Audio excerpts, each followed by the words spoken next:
मंत्री बने 10-15 दिन हुए थे, स्वागत के प्रोग्राम चल रहे थे, खबर आई भाई खाद कम होगी। जब तो न्यूबी नहीं बेरा था, आवा कितने हैं, नए नए बने थे। अफसरों की मीटिंग बुलाई, बोला भाई खाद की कमी कैसे होगी। बोला हुड्डा साहब करके ना गया। कितनी दरिया था, बोला 35,000 मीट्रिक टन। लाख गए कितनी, बोला 10 लाख मीट्रिक टन। हाँ भाई चाड़ा फट गए तो किस तरह काम चल लगा। मगर मिलने क्यों करे। बोला एक वो मंत्री है कर्नाटक का अनंत कुमार, फर्टिलाइजर मिनिस्टर, वो थे। इतनी दूर का बता दिया, रिश्तेदारी भी नहीं पा। लेकिन तो भी मेरा भाग्य अच्छा था, मेरी 87 से जान पहचान थी अनंत कुमार जी से। मैं सीधा दिल्ली गया, अनंत कुमार को कहा, मैं कहा बड़े भाई ऐसे ऐसे खाद की कमी होगी मेरी स्टेट में। अनंत कुमार जी बोले चिंता मत कर, तेरा बड़ा भाई फर्टिलाइजर मिनिस्टर है, मैं तेरी खाद को पूरी करूंगा। वो आज स्वर्ग में है, राम धरती पर। मैं धन्यवाद करना चाहता हूँ अनंत कुमार जी। उन्होंने कहा कि सुरेश प्रभु पे चले जाओ, रेल मंत्री, 2 रेल चाहिएगी, जब कार पड़ेगी हफ्ते में 2 रेल देगी। सुरेश प्रभु पे गया, उसने कहा धनखड़ जी मैं आपको 2 रेल हफ्ते में दूंगा। तो अनुमान है पूर गिरी।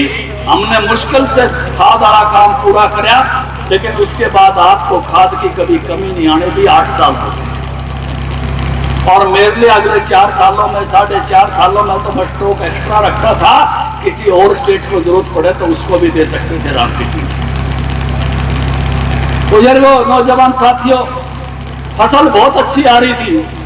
एक दिन भूपेंद्र वाला छोरा दीपेंद्र ने बोला ऐसा आया मोती फसल आओगी, मोती टोक लगा दी। और कितने कसुत्ते उड़े पड़े आपके याद है।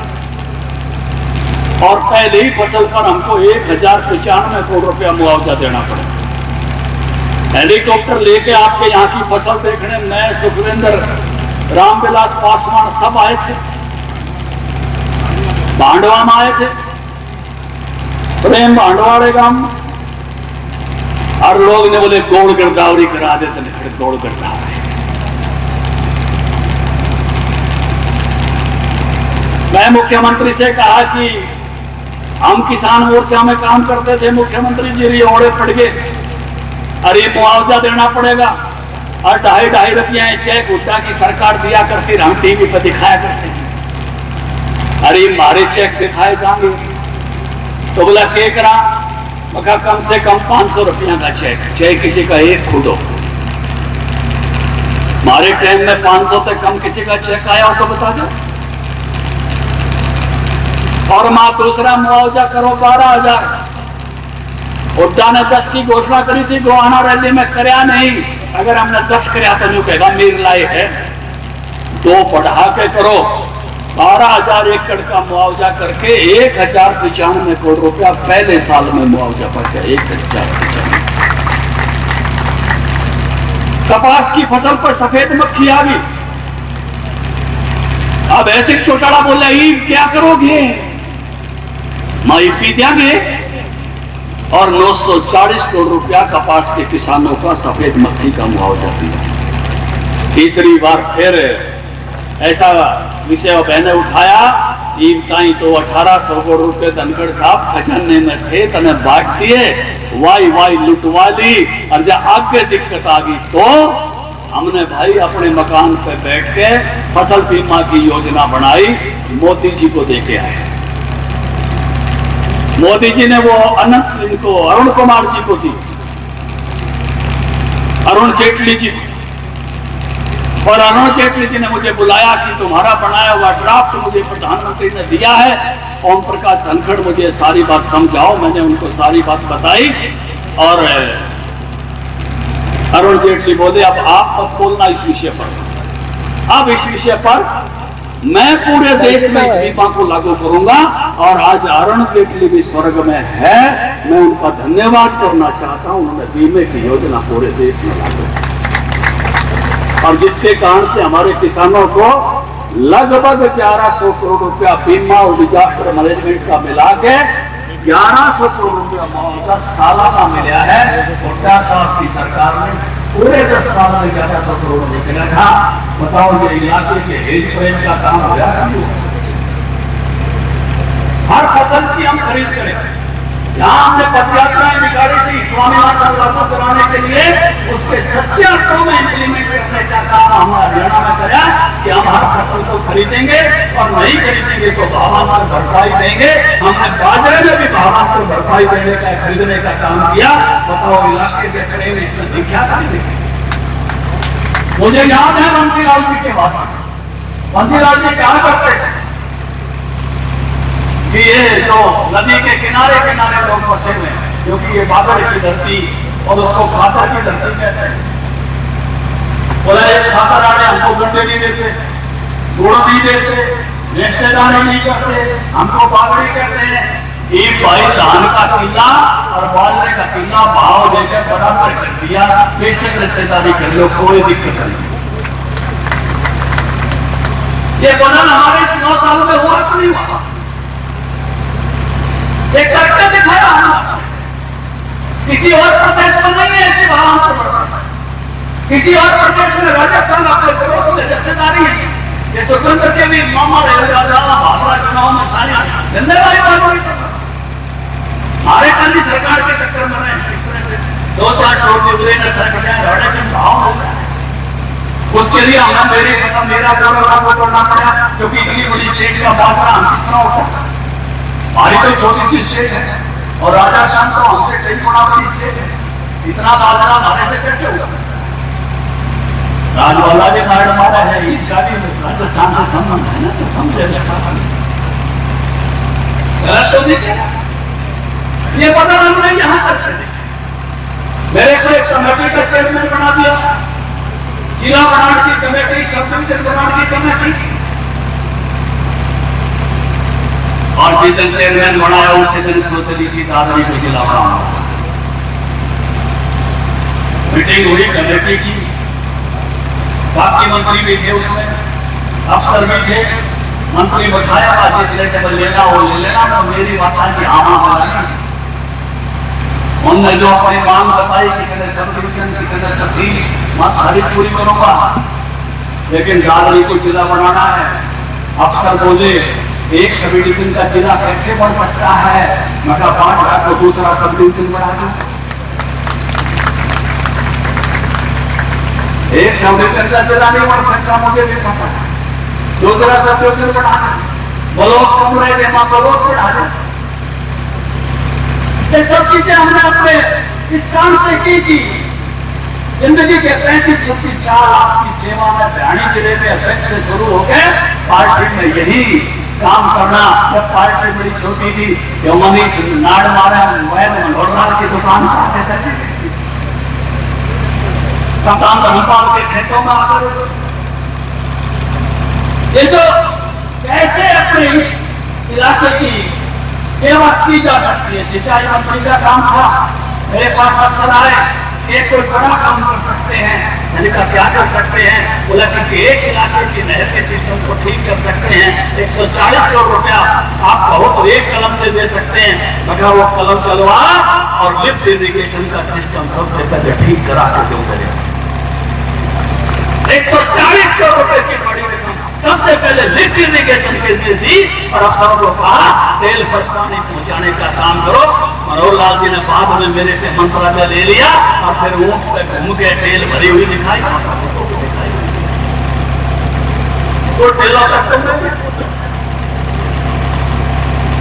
इस तरह से इलाके में जिसके जिए रहे हैं, आगे बढ़े, उसकी सेवा की। क्योंकि हमारी सोच अलग है, हमारी सोच जनता जनार्दन को ईश्वर मानने की है। ये सौरी सूर तो वाड़े मेरी भक्ति की माला की मोती है, नजरों से गुजरते जाते हैं, इबादत होती जाती है, पूजा होती जाती है। भारतीय जनता पार्टी जनता जनार्दन का ईश्वर का विराट रूप देखती है। लेकिन कल एक कांग्रेसी भाई का भाषण सुना, कुरुक्षेत्र में बोल रहा था, पता नहीं कुछ गड़बड़ हो गई लगती है, संगत का असर सबसे होता है। बोला जो भारतीय जनता पार्टी को वोट देवे वो आदमी राक्षसी प्रवृत्ति का। अरे जनता जनार्दन को, अरे रणदीप सुरजेवाला, ये क्या हो गया आपको? कुछ दिन पहले एक भाई विधान लोकसभा में कह रहा भारत माता की मृत्यु हो गई मणिपुर में। अरे राहुल जी, यौनान रोमा मिस्र मिट गए जहां से, ये बात है कि हस्ती मिटती नहीं हमारी, मिटती नहीं हमारी। सारा जमाना भी दुश्मन हो जाए तब भी भारत माता अजर अमर अविनाशी है। इसके 140 करोड़ बेटे बेटियां उनके हृदय में जीवित रहती है। इसी भारत माता की जय बोलकर मेरे पाटा इलाके का जवान बलिदान दे देता है।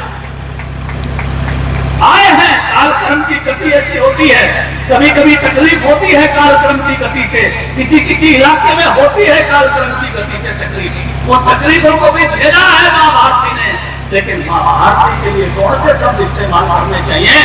चरखी दादरी से इस वक्त की सबसे बड़ी खबर। चरखी दादरी में बीजेपी पार्टी द्वारा पन्ना प्रमुख सम्मेलन किया गया है। इस दौरान ओम प्रकाश धनखड़ सटेज से स्पीच दे रहे हैं और कांग्रेस सरकार पर सीधा निशाना साध रहे हैं। कांग्रेस सरकार पर सीधा निशाना ओम प्रकाश धनखड़ साधते हुए बारड़ा में पन्ना प्रमुख सम्मेलन से इस वक्त की सीधी तस्वीर आप देख रहे हैं। और फिर वहां बुला लिए घर पे, और कुछ माताएं बहनें गई। स्वाभाविक सी बात है, क्या सगाई की बात तो करते हैं तो कहने लगे कि इसका ब्याह क्यों नहीं कर रहे। तो सोनिया जी कहने लगी कोई लड़की देखो। अब 53 साल के आदमी खातर लड़की किस तरह देखें, कोई महिला देख लेते। बड़े बुजुर्ग बैठे हैं, सब बैठे हैं, घड़ा 10 साल का गैप हो जाए, इससे बड़ा गैप तो चलना नहीं। क्यों पड़े जी, इससे बड़ा तो नहीं चल सकता। कम से कम थोड़ा बहुत तो मेल बैठो। अब 43 साल वाली को लड़की तो नहीं कह सकते, तो नाम किसे कौन अडवाणी बता दे वो मान जाए तो।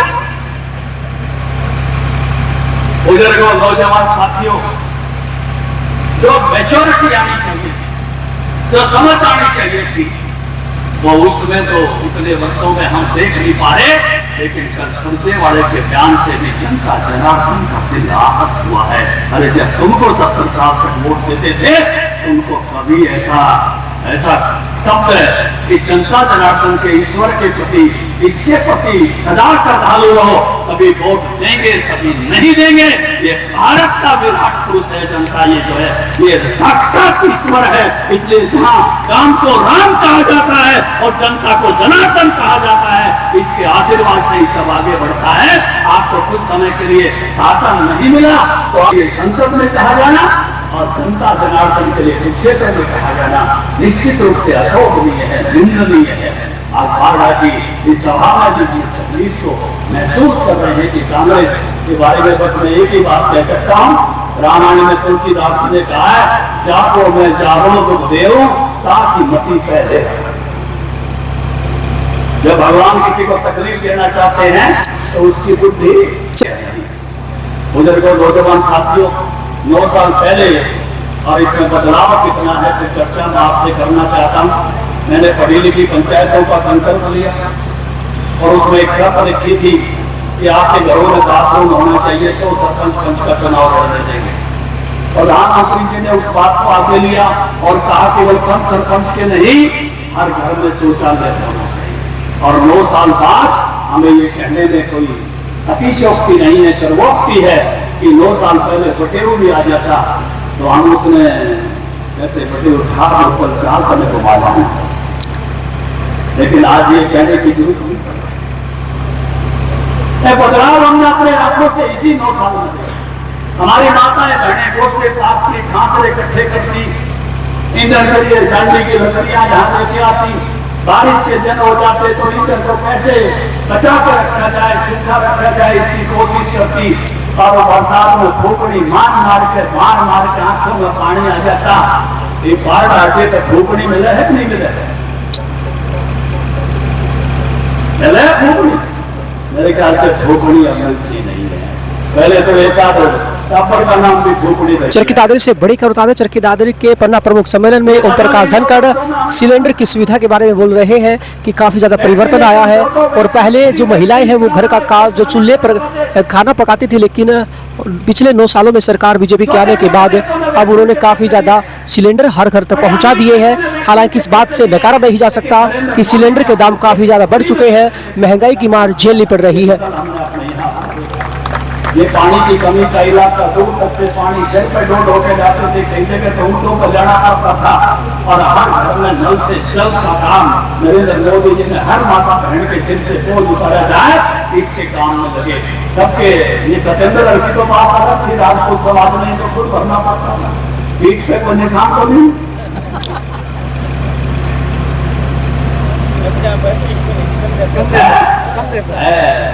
क्योंकि मुझे ठाकुर विक्रम सिंह जी करे थे मेरे पे भी निशान, लेकिन बाकी समाज में तो माता बहनें वो इंडी बना कर टोकट रख के कैसे पानी लाती थी, उस और बदलाव 9 वर्षों में हमने देखा। बुजुर्ग नौजवान साथियों के निचले लेवल पर बदलाव हुआ, ऐसा नहीं बड़े लेवल पर बदलाव।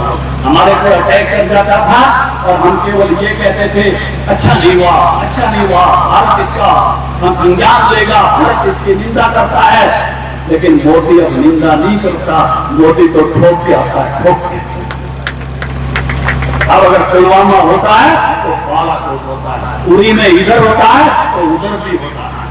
कुछ नागालैंड में होता कोई करके भागता है आतंकवादी, तो बर्मा में भी आतंकवादी शिविर को लट करके आता है। हम अब ये नहीं कहते राजीव गांधी की तरह से नए कॉल लाइन मोटी पेंसिल से खींची गई है, 20-25 किलोमीटर इधर या उधर पता ही नहीं चलता। हमको पता चलता है, पानी में भी पता चलता है, बेंगाल लेक में भी कोई जुट जाए तो उसको भी उल्टा ठोक के आते हैं, वहां पहुंचाते अपने जाते। ये जालवान में हो, ये नाथुला में हो, भारत की सेनाएं अब 1 इंच भूमि पर भी किसी को कम नहीं कर सकती। 9 साल पहले मोबाइल बाहर से आता था, आप दुनिया को तीसरे नंबर का मोबाइल देने वाले देश हैं।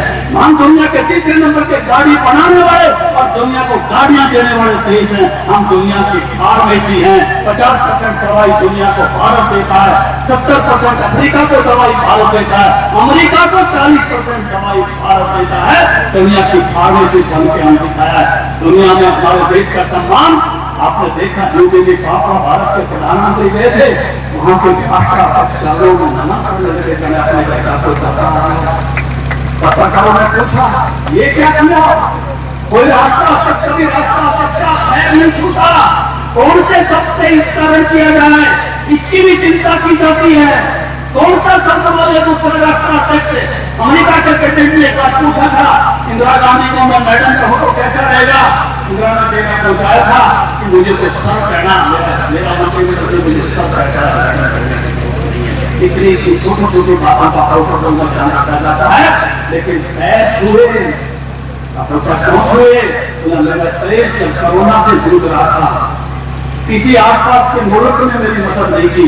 किसी ने कहा भारत के प्रधानमंत्री नरेंद्र मोदी से बात करो, मैंने मोदी जी को फोन लगाया, अगले दिन पापा भारत के जहाज वैक्सीन लेके उतरे, इसलिए मैंने